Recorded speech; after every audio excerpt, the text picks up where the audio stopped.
Ancient geographical knowledge में कालिदास का क्या योगदान है। मैंने एक ब्रीफ आप लोग को स्टोरी बताई कि पहले कालिदास बहुत ही ज्यादा मूर्ख थे। फिर विद्वत्ता के विवाह होने के बाद उनको बहुत अपमानित महसूस हुआ, तो उसके बाद उन्होंने प्रण लिया कि मैं बहुत ही ज्ञान अर्जित करूंगा। और उन्होंने अपनी ही मतलब पत्नी को अपना आदर्श माना, अपना गुरु माना। और उसके बाद उन्होंने इतनी पढ़ाई लिखाई की, कहना चाहिए इतना ज्ञान अर्जित किया और विभिन्न कहना चाहिए महाकाव्यों की रचना की, विभिन्न महाकाव्यों की रचना की। और वो सारे जितने महाकाव्य हैं वो कहीं ना कहीं पर उन पर भूगोल से संबंधित ज्ञान हमको देखने को मिलता है। तो हमारे बीएससी के सिलेबस में यही है कि जो कालिदास है उनका प्राचीन जो हमारा भारतीय भौगोलिक विज्ञान था, भौगोलिक ज्ञान था, उसमें क्या क्या योगदान है। ठीक, तो ये है कालिदास जी। ठीक है, ये कालिदास जी हैं। अब उनकी बहुत सारी कृतियां हैं, जैसे कि जो भारतीय साहित्य में कालिदास सिर्फ एक काव्य शिल्पी नहीं थे, मतलब एक पोएट बोलते हैं ना, कवि नहीं थे। उन्होंने अपनी कविताओं के माध्यम से भूगोल की बहुत सारी जानकारी दी है और प्रकृति की भी बहुत सारी जानकारी दी है। उनके ग्रंथों में हमको क्या क्या मिलता है, स्थलाकृति के बारे में जानकारी मिलती है, जल विज्ञान के बारे में, जलवायु के बारे में, वनस्पति के बारे में, ठीक है, और वनस्पति जीव जंतु के बारे में विशेष प्रकार की स्थलाकृति होती है। जनरली जो कवि होते हैं वो पर्वत, पठार, मैदान के बारे में विश्लेषण करते हैं ना, कि मानो ऐसा है, बहुत सारे मेटाफर, सिमिलीज मतलब उपमेय उपमान का प्रयोग करते हैं। तो इस तरह से हम देखते हैं कि जो कालिदास जी हैं उन्होंने बहुत सारे योगदान दिए, बहुत सारे मतलब उनके कंट्रीब्यूशन है। ठीक है, तो पहला है फिजिकल ज्योग्राफी में, प्राकृतिक भूगोल में। तो अब चूंकि वो भारतवर्ष जो हमारा राष्ट्र था पहला था भारतवर्ष, तो उन्हीं के सराउंडिंग में वो पूरे भारत भ्रमण किए होंगे और जगह जगह जा करके उन्होंने वहां के पर्वत, पठार, मैदान पर, झील पर और प्राकृतिक दृश्यों पे कविताएं लिखी हुई हैं, कविताएं लिखी हुई हैं। अब पहला जैसे इन्होंने क्या बताया कि हिमालय का सजीव और वैज्ञानिक वर्णन किया। कैसा सजीव और वैज्ञानिक, किसमें किसमें मिलता है। उनकी जो कृति है कुमार संभव, मेघदूत और रघुवंशम में उन्होंने बताया कि हिमालय को उन्होंने क्या बताया, नगाधिराज। क्या बताया, नगाधिराज कहकर के उसकी ऊंचाई, उसकी विशालता, शीतलता और उसकी नदियों के बारे में जानकारी दी। और उन्होंने बताया कि जो नदी प्रणाली है, गंगा, यमुना, सरस्वती, गोदावरी, नर्मदा आदि के उद्गम और उसकी दिशा का वर्णन उनको देखने को मिलता है। जैसे कि है अस्ति उत्तरास्याम दिशि देवात्म हिमालयो नमो नगाधिराजा। ये कुमार संभव का एक पद है जो संस्कृत में है, जिसका अर्थ है कि प्राचीन भारत हिमालय को उत्तरी प्राकृतिक सीमा के रूप में देखता है। और आज भी ऐसा है, हमारे भारत देश की उत्तरी सीमा क्या है, हिमालय पर्वत ही है। फिर है जलवायु। जलवायु के बारे में कालिदास जी ने अपने कृतियों में, जैसे उनका तो एक कृति का ही नाम क्या है, ऋतु संहार, ऋतु संहार, और दूसरा है मेघदूत। ऋतु संहार में क्या रहा, ऋतु, ऋतु हमेशा क्या है, जलवायु का एक पार्ट है, एक भाग है। कितनी ऋतुएं होती हैं मुख्यतः अगर हम देखें, शीत, ग्रीष्म और वर्षा, 3 ऋतु होती है। उसके अलावा वसंत, शिशिर, हेमंत, ऐसे करके सब डिविजन होते हैं। जब एक ऋतु से दूसरे ऋतु में ट्रांजिशन होता है, परिवर्तन होता है, तो उसको पर्टिकुलर उसको नाम रखा गया है। तो उन्होंने ऋतु संहार रचना की है और मेघदूत की रचना की है, जिसमें उन्होंने कितने ऋतुओं का वर्णन किया है, जिसमें उन्होंने 6 ऋतुओं का वर्णन किया है। कितने, 6 ऋतुओं का उन्होंने वर्णन किया है। कौन कौन सी ऋतुएं हैं, ऋतुएं हैं ग्रीष्म, वर्षा, शरद, हेमंत, शिशिर, है ना। ये क्या है, उन्होंने उसकी व्याख्या की है। आगे बढ़ते हैं। अब जो उसके अलावा उन्होंने क्या बताया है कि इन सभी जो ऋतु है, इन सभी ऋतु का तापमान, ठीक है, इन सभी ऋतु का तापमान, हवाएं, वनस्पति, ठीक है, फिर मानसून की दिशा और प्रभाव का भी चित्रण किया है। कौन से ग्रंथ में, अपने ऋतु संहार और मेघदूत में। ऋतु संहार में वर्षा ऋतु का विवरण है, जो क्या बताता है कि जब भी वर्षा ऋतु आती है तो नदियों में उफान आता है, मेघ आगमन होता है और आर्द्रता देखने को मिलती है। मेघदूत में दक्षिण पश्चिमी मानसून की यात्रा रेखा का वैज्ञानिक चित्रण है। दक्षिण पश्चिम मानसून जानते हैं आप लोग, जैसे ये भारत देश है, तो भारत देश में यहाँ पे कौन सा महासागर है भाई बताओ, यहाँ पे है हिंद महासागर। अब हिंद महासागर से जो हवाएं हैं, ठीक है, हिंद महासागर से गर्म आर्द्र हवाएं भारत के तटीय क्षेत्रों की ओर बढ़ती हैं। कब, ग्रीष्म ऋतु के समय, 1 जून को आगमन होता है ना, 1 जून में केरल में, और उसके बाद ऐसे ही अन्य जगह पे क्या होता है, मानसून का आगमन होता है। तो उन्होंने क्या बताया, उन्होंने ये बताया कि किस तरह से वर्षा ऋतु में, ठीक है, नदियों में उफान आता है, मेघ का आगमन होता है, और उन्होंने मेघदूत में किसका बखान किया, दक्षिण पश्चिम मानसून का। किसका बखान किया, दक्षिण पश्चिम मानसून का। उन्होंने बताया कि किस तरह से, ये देखो ये कौन सा है, ये पूर्व हुआ, ये पश्चिम, ये उत्तर और ये दक्षिण। तो ये जो एरिया है ये कौन सा हुआ, ये दक्षिण पश्चिम। किस तरह से दक्षिण पश्चिम से मानसून भारत देश में आता है, इसके बारे में उन्होंने वर्णन किया। कौन से अपने ग्रंथ में, मेघदूत में। कौन से में, मेघदूत में वर्णन किया। फिर अब हम आगे बढ़ते हैं। फिर मानव भूगोल से संबंधित भी उन्होंने विशेष व्याख्यान किए हैं। मानव भूगोल में उन्होंने किस चीज के बारे में बताया अपने कवि में, अपने जो मतलब कविताओं में, भारतीय समाज के बारे में, संस्कृति के बारे में और बस्तियों का वर्णन किया। उन्होंने बताया कि किस तरह से जो भारतीय समाज है उसमें संस्कृति और बस्तियों का बहुत महत्व है। अब ये जो हम जो देख रहे हैं कि इन्होंने जो ये अभिज्ञान शाकुंतलम है, ठीक है, कौन कौन सा है, अभिज्ञान शाकुंतलम, रघुवंशम और मेघदूत। ये किनकी रचना है, ये रचना है कवि कालिदास की। कालिदास ने अपनी अभिज्ञान शाकुंतलम, रघुवंशम और मेघदूत रचनाओं में भारतीय समाज के बारे में, भारतीय संस्कृति के बारे में और भारतीय बस्तियों के बारे में वर्णन किया है।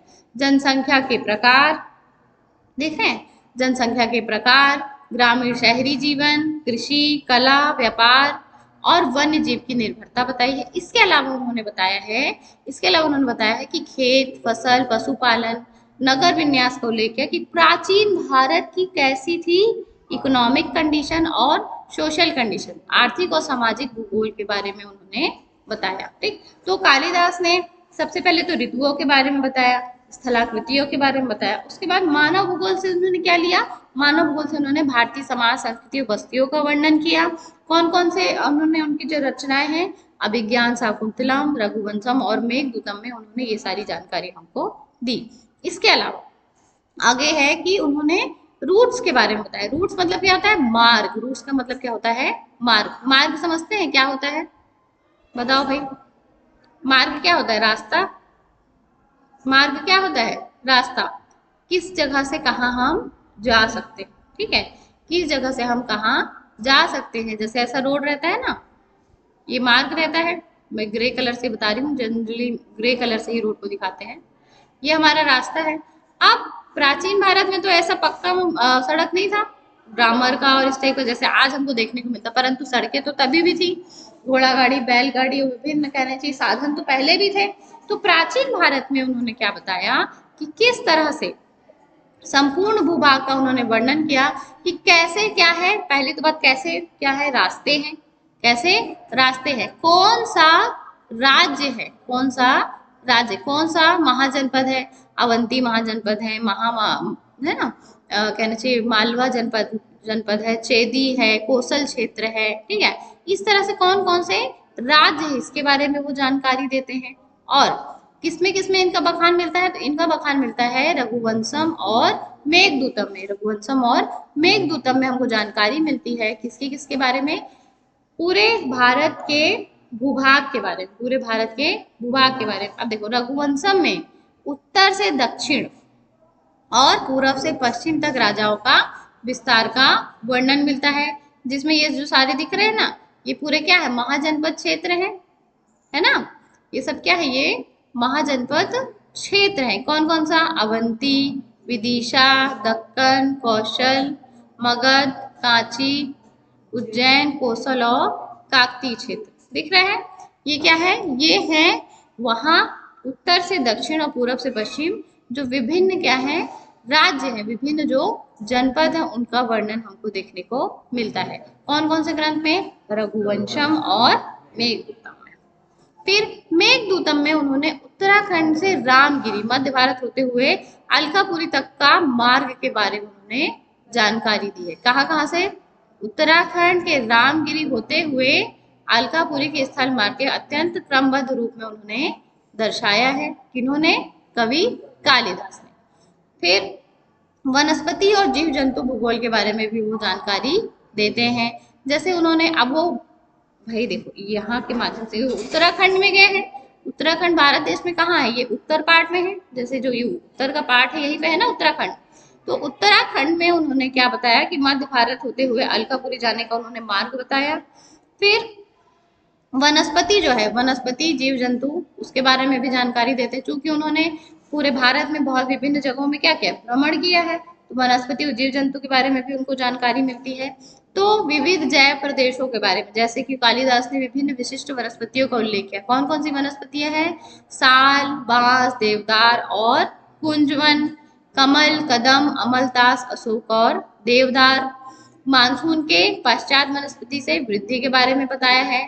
पहाड़ी क्षेत्र में देवदार और गलत इसमें लिखा गया है, देवदार और चीर के बारे में बताया। और मैदानों में क्या क्या बताया, कौन कौन से पेड़ पौधे मिलते हैं मैदानों में बताया, आम और कटहल के पेड़ पौधे हमको देखने को मिलते हैं।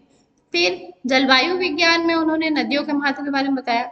नदियों की पवित्रता, कृषि और उसके जीवन में प्रभाव के बारे में उन्होंने बताया। कौन कौन सा ग्रंथ है? रघुवंशम, मेघदूतम और कुमार संभव में उन्होंने ये सारी चीजों के बारे में बताया। गंगा, यमुना, कावेरी, कौन कौन सी नदियों के बारे में बताया है? गंगा, यमुना, कावेरी, ये कुछ कुछ नदियां हैं जिनके बारे में उन्होंने जानकारी दी।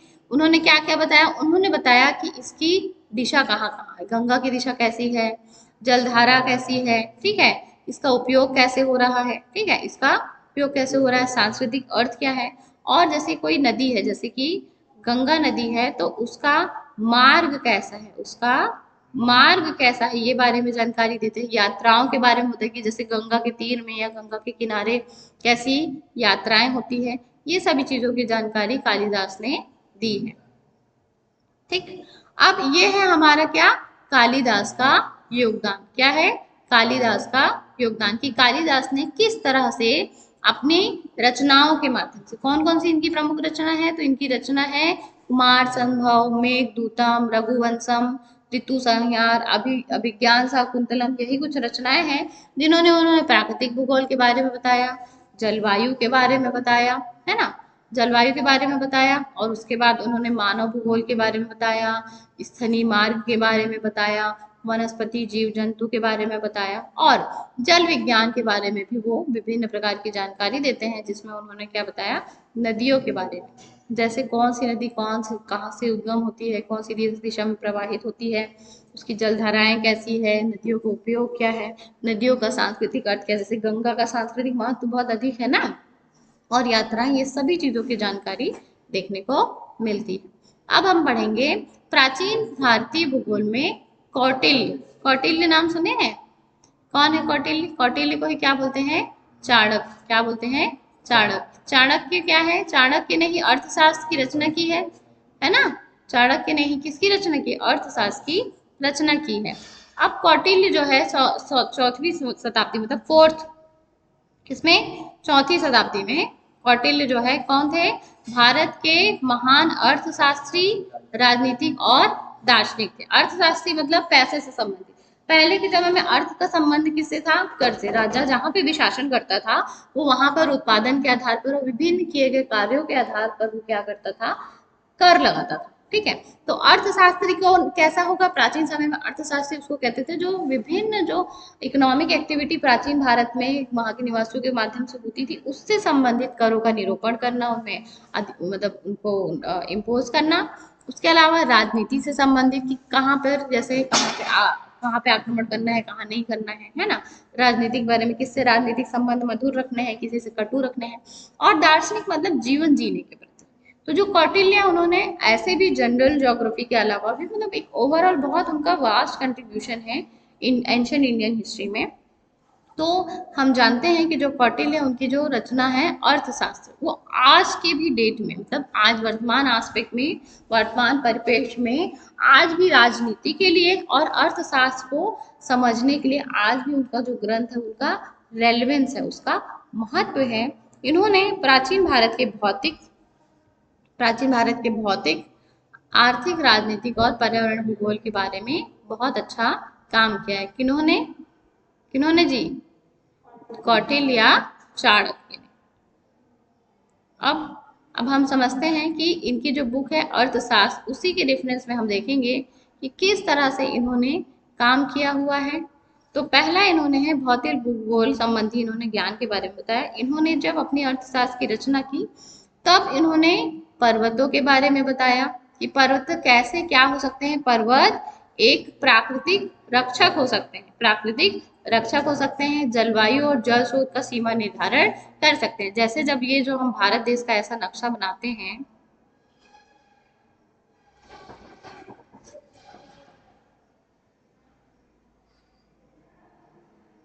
ऐसे तो मुझे उतना अच्छा बनाते नहीं बनेगा, पर अब प्रयास करती हूँ। ऐसा सा है ना, यहाँ पे नॉर्थ ईस्ट का स्टेट है, फिर यहाँ पश्चिम बंगाल इस टाइप का है। तो इसमें जो ये एरिया है, ये कौन सा एरिया है? हिमालय पर्वतीय क्षेत्र है। ये क्या है? हिमालय पर्वतीय क्षेत्र। तो जो ये हमारा हिमालय पर्वतीय क्षेत्र है, ये बाहर से आने वाले आक्रमणकारियों के लिए क्या है? एक विरोध है। इसके माध्यम से लोग नहीं आ सकते। जैसे बाबर भी किस में आया था? खैबर दर्रा से आया था, अफगानिस्तान से, है ना। तो ये जो चीजें हैं उन्होंने बताया कि किस तरह जो पर्वत है वो प्राकृतिक रक्षक के रूप में काम करते हैं, जल स्रोत जलवायु को निर्धारित करते हैं। जैसे अब हम लोगों को पता है कि हिमालय पर्वत से ही विभिन्न नदियों का उद्गम होता है। हिमालय पर्वत से ही गंगा नदी का उद्गम होता है, ऐसे बहती है। फिर यमुना नदी इधर से जाके गंगा में मिलती है, ठीक है। फिर यहाँ पे घाघरा, गंडक, कोसी, रक्षगंगा, रामगंगा, है ना, छोटी गंगा, बूढ़ी गंगा, ऐसे करके विभिन्न नदियां बहती हैं। और इनकी सहायक नदी भी बहती थी। इससे हमको क्या समझ में आता है कि कोई भी जगह का जो पर्वत है वो ना सिर्फ प्राकृतिक रक्षा को करता है, वहाँ के जलवायु का भी निर्धारण करता है, और वहाँ के जल स्रोत और सीमा निर्धारण के लिए भी महत्वपूर्ण है। फिर है नदियां। अब जो नदियां हैं वो बहुत सारी चीजों में काम आती हैं। जैसे कि पहला तो सबसे इम्पोर्टेंट काम क्या है? परिवहन। तो जो नदियां हैं, नदियों में सबसे इम्पोर्टेंट क्या है कि नदियों में क्या होता है? परिवहन। नदियों में क्या होता है? परिवहन। परिवहन समझते हैं, नौकायान के माध्यम से, विभिन्न मतलब माध्यमों से परिवहन होता है। जैसे अगर मैं इसमें नदी बनाती हूँ, बड़ी सुंदर नदी बन रही है तो स्टार वाली, पर समझ लो ये जैसे नदी बनी हुई है, ठीक। अब ये जो नदी है, ये मतलब इस तरह से कहीं से ऐसे करके आ रही होगी, है ना। तो ये जो नदियां हैं, ये जो नदियां हैं, ये क्या है? ये परिवहन के लिए बहुत इंपॉर्टेंट है, ठीक। इसके लिए इंपॉर्टेंट है परिवहन के लिए। फिर इसके जो आसपास का क्षेत्र है, ये क्षेत्र जो नदी के आसपास का क्षेत्र है, ये क्या है? उपजाऊ भूमि का क्षेत्र रहता है इधर, है ना। तो ये नदी जो है कृषि के लिए, व्यापार के लिए, और इसी के साथ देखना ज्यादातर जो नदियों के किनारे ही बसे हुए शहर है ना। जैसे रायपुर जो है वो कौन से नदी किनारे है? खारू नदी के किनारे है ना। ऐसे ही विभिन्न शहर है, जैसे कि वाराणसी, काशी गंगा नदी के किनारे है, इलाहाबाद गंगा यमुना नदी के किनारे है। तो ऐसे हम देखते हैं कि विभिन्न प्रकार की ये जो है नदियां हैं, और जो नदियां हैं उसके आसपास का जो क्षेत्र है वो किस तरह से काम आता है कृषि के लिए, व्यापार के लिए और नगर के बसाहट के लिए। फिर अब हम आते हैं वन क्षेत्र, ठीक। अब आते हैं वन क्षेत्र में। किसमें आते हैं? वन क्षेत्र में। अब कौटिल्य ने रचना की है अर्थशास्त्र की। अर्थशास्त्र में उन्होंने क्या क्या बताया है? वन क्षेत्रों के बारे में बताया है कि हाथी वन, दंडकारण्य, शिकार वन, ये विभिन्न प्रकार के क्या बताया उन्होंने? वनों के बारे में बताया है कि इस प्रकार के वन। हाथी वन में क्या मिलेगा भाई? हाथी वन में मिलेगा हाथी, है ना। फिर और क्या है? हाथी वन के अलावा दंडकारण्य वन है, जो कि छत्तीसगढ़ का पार्ट है, पता है ना। दंड कारण किसका पार्ट है? छत्तीसगढ़ का पार्ट। जब भी हम छत्तीसगढ़ का थोड़ा सा मैं ऐसा रफ मैप बनाने की कोशिश करती हूँ, इस टाइप का छत्तीसगढ़ है, ठीक है। अरे तो राउंड हो गया, ठीक है। उसको ना ज्वाइन करने पर ऐसा हो जा रहा है। तो जब छत्तीसगढ़ का हम पार्ट का बात करते हैं तो ये कुछ इस प्रकार से है। उससे उतना अच्छा बन नहीं पा रहा ये, ठीक। तो ये जो एरिया है, ये छत्तीसगढ़ का ये एरिया, ये कौन सा क्षेत्र आता है? दंड कारण का। ये किसका कौन सा क्षेत्र आता है? ये दंड कारण का क्षेत्र आता है। तो यहाँ पे बहुत ज्यादा घने वन है, ठीक है। तो वन में भी हाथी वन, दंड कारण, शिकार वन और काष्ठ वन के बारे में उन्होंने बताया है। अब देखो ये जो सारी जो ये रचनाएं उन्होंने बताई हैं, ये किसी किसी बुक के चैप्टर से रिलेटेड है, ठीक है। इसलिए मैंने इसका रेफरेंस भी दिया है कि जैसे आप लोग जब आंसर लिखेंगे तो लिखेंगे कि अर्थशास्त्र जो बुक नंबर 2 है, उनका जो द्वितीय वर्ड है, द्वितीय कहना चाहिए, उसका चैप्टर है, उसमें उन्होंने किसके बारे में बताया? नगर निर्माण और भूमि के वर्गीकरण के बारे में जानकारी दी है। फिर है आर्थिक भूगोल। अब चूंकि उन्होंने कौन सी बुक लिखी है, अर्थशास्त्र। अर्थशास्त्र का क्या मतलब है कि हर वो कार्य जिसके माध्यम से क्या आए, पैसा आए, अर्थ आए। अर्थ मतलब क्या है, पैसा। हर वो कार्य, चाहे वो प्राथमिक आर्थिक क्रिया हो, द्वितीयक हो, तृतीयक हो, चतुर्थक हो, कोई भी आर्थिक क्रिया हो, उससे जिससे अर्थ आए, जिससे पैसा आए, वो किससे संबंधित है, अर्थशास्त्र से। अब भूगोल और अर्थशास्त्र का काफी कहना चाहिए गहरा संबंध है, क्योंकि भूगोल बहुत ज्यादा प्रभावित करता है कि किसी भी स्थान पे किस प्रकार का जीवन जीवन निर्वहन का हो सकता है क्रिया। जैसे हम यहाँ बलौदा बाजार में रहे, तो यहाँ पे ज्यादातर लोगों का जीवन निर्वहन का कार्य क्या है, कृषि कार्य। और कृषि में भी किसका, चावल की खेती। तो भूगोल से संबंधित है, मैदानी क्षेत्र है, मानसूनी क्षेत्र है, उपजाऊ भूमि है, और यहाँ के लोगों के पास ज्यादा पैसा नहीं है, तो लोग क्या उगाते हैं, धान उगाते हैं। इस तरह से हम क्या देख रहे हैं, भूगोल और पैसा, मतलब भूगोल और अर्थ। तो इस तरह से दोनों को मिलाकर क्या हो गया, आर्थिक भूगोल। तो आर्थिक भूगोल में उन्होंने बहुत मतलब काम किया है। उन्होंने कर निर्धारण के लिए उन्होंने उर्वरक भूमि, मध्यम भूमि और अनुपजाऊ भूमि, ये तीनों के बारे में उन्होंने जानकारी दी है। इसके अलावा प्राचीन भारत से ही उन्होंने खनिज संपदा जैसे सोना, तांबा, लोहा, सीसा और रत्न पाषाण। रत्न पाषाण समझते हो, जैसे रत्न होते हैं अलग अलग प्रकार के, मूंगा रत्न होता है, और मुझे तो याद भी नहीं है, रत्न कोहिनूर जैसे एक हीरा है। ऐसे विभिन्न रत्न और रत्नों से सुसज्जित और सोने से सुसज्जित गहना वहना पहनते थे ना, तो वो रत्न के भी बारे में बताया कि खनिज संपन्न होना भी जरूरी है आर्थिक रूप से डेवलप होने के लिए, इकोनॉमिकली डेवलप होने के लिए।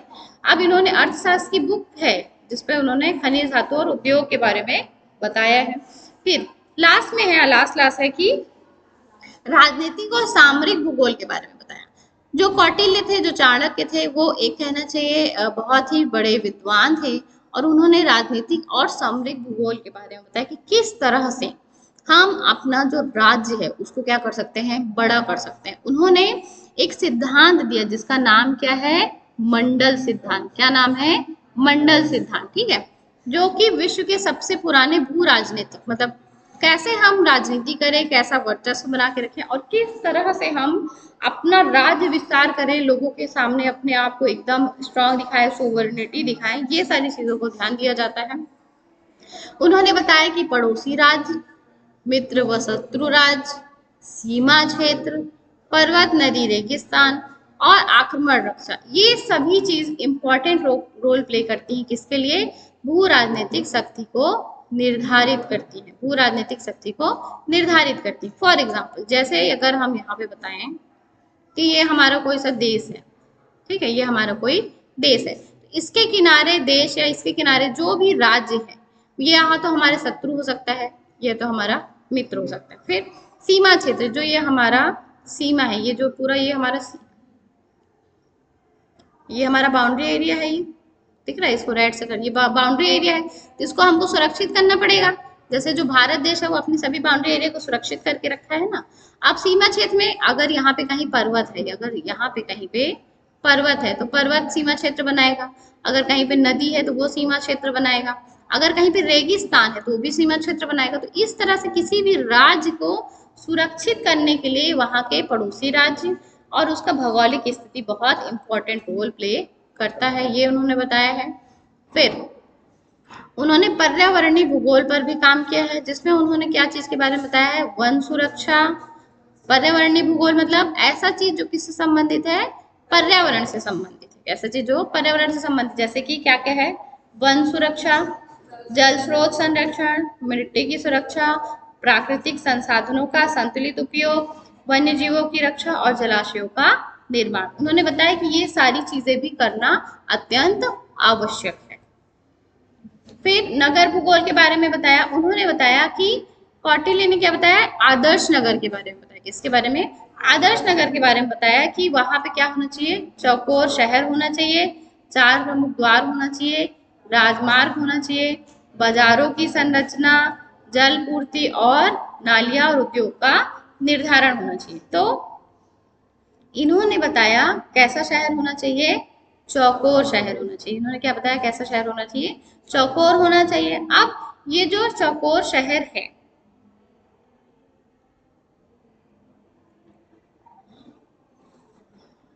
ठीक है। चौकोर शहर में उन्होंने कितने द्वार बताए? 4। चौकोर शहर में उन्होंने बताया कितने द्वार होना चाहिए? 4 होना चाहिए। इसके अलावा उन्होंने बताया कि ये जो चौकोर शहर है इसमें क्या होना चाहिए? राजमार्ग होना चाहिए। राजमार्ग समझते हो? जैसे कि जो हमारा लवन है, ये क्या है? लवन है, अभी राष्ट्रीय राजमार्ग है 130B। लवन का क्या है? राष्ट्रीय राजमार्ग का नाम है 130B। तो उन्होंने बताया कि जो शहर है उसमें क्या होना चाहिए? राजमार्ग होना चाहिए। इसके अलावा उन्होंने बताया बाजार की संरचना होनी चाहिए, जलपूर्ति, नालियां, मतलब एकदम अच्छे से वेल मैनेज क्या होना चाहिए? नगर होना चाहिए। परिवहन और संचार भूगोल के बारे में वो बताते हैं कि यदि हमको किसी राज्य को सस्टेन करना है, उसको बेनिफिशियल बनाना है, तो ये सभी चीजें बहुत इंपॉर्टेंट है। पहला क्या? कि हमें व्यापार करना होगा ताकि हमारा क्या हो? आय अधिक हो। ठीक है।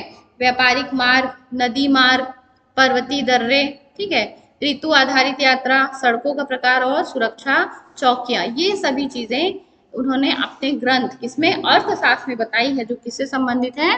परिवहन भूगोल से संबंधित है, जिससे ये जानकारी मिलती है, ये सिद्ध होता है कि कौटिल्य जो है परिवहन भूगोल से भी उन्होंने संबंधित बहुत सारी जानकारियां दी हैं, जो आज के परिवहन भूगोल के लिए इम्पोर्टेंट है।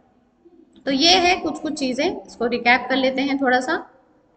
तो जो कौटिल्य हैं, ठीक है, भारतीय जो प्राचीन, जो कहना चाहिए भूगोल के एक बहुत बड़े विद्वान हैं कौटिल्य, जिनको किनके नाम से भी जानते हैं? चाणक्य के नाम से भी जानते हैं। इन्होंने अपनी रचना अर्थशास्त्र में भौतिक, राजनैतिक, आर्थिक और पर्यावरणीय भूगोल की बहुत सारी व्याख्याएं दी हैं, जिसमें उन्होंने क्षेत्रीय भूगोल के बारे में बताया है भारत के, फिर भौतिक भूगोल से संबंधित चीजें बताई हैं, फिर आर्थिक भूगोल से संबंधित चीजें बताई हैं, और राजनैतिक और सामरिक भूगोल, जिसके माध्यम से हम अपने राज्य को और ज्यादा शक्तिपूर्ण, शक्तिशाली बना सकते हैं। इसके अलावा पर्यावरण भूगोल, नगर और नगर नियोजन के बारे में, परिवहन के बारे में उनकी रचना अर्थशास्त्र से विभिन्न प्रकार की जानकारी मिलती है, जो यह सिद्ध करता है कि प्राचीन भारत के जो विद्वान थे कौटिल्य, वो प्राचीन भारत के विभिन्न जो भूगोल है उनका उन पर बहुत अच्छा उनका योगदान है। ठीक है, धन्यवाद।